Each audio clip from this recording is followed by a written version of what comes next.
This segment, let's go ahead and talk about the periodic table. And let's do kind of a broad overview, not so much the specifics, but just so that we can start becoming familiar with the information that's contained on the periodic table. So, as I'm sure most of us are already familiar, the periodic table has all of the elements that we know of displayed on it, all 116 of them. And so basically it's arranged in periods, if you will.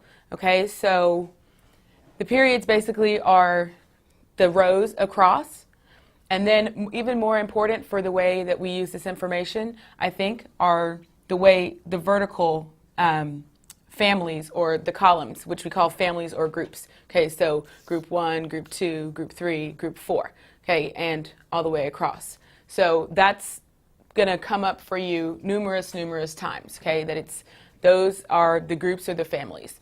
All right, so basically most of the elements are metals, and those are shown in blue. And so metals are efficiently conduct heat and electricity. They're malleable, which means that they're soft and you can kind of play with them, and they have a shiny appearance. Then we've also got the nonmetals in the top right-hand side of the periodic table displayed in pink. So those are your guys like oxygen and nitrogen and chlorine and the noble gases.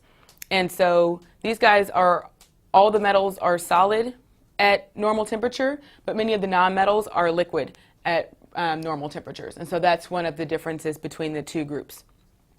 So then we also have this small portion of elements which kind of ride the line between metals and nonmetals.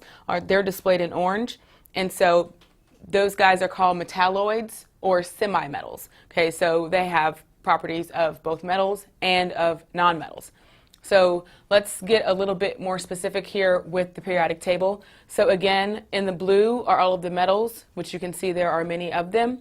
The orange are the metalloids or the semi-metals, and the pink are the nonmetals. Okay, so one thing that probably stands out is that hydrogen is over here in group 1, but in fact it is a nonmetal. That's because hydrogen just has a bunch of special properties that we'll talk about at a different point. So it's kind of neither a metal or a nonmetal.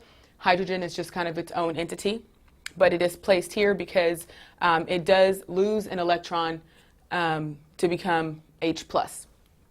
So what is contained here is basically, if you kind of zeroed in on one of these boxes here, let's pick carbon because carbon is the stuff of life.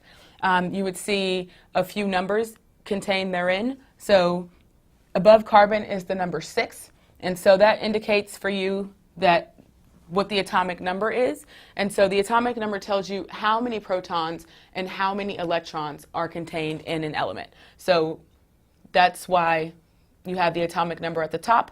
Then you also have the information of the molar mass at the bottom. For carbon, it's 12.011. And that tells you how many protons and neutrons there are. Molar mass is usually given in the units of grams per mole.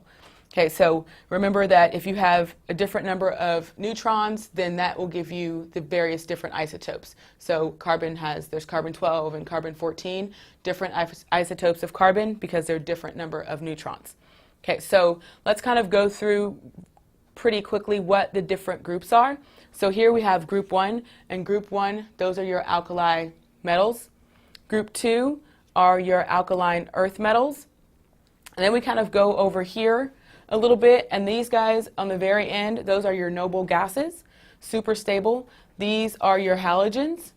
And then these guys in the middle, collectively from about here to here, just grouped here, are your transition metals. And those guys, just as we'll discuss later on, have really strange properties and interact with different elements in different ways. So that's basically the overall gist of the periodic table.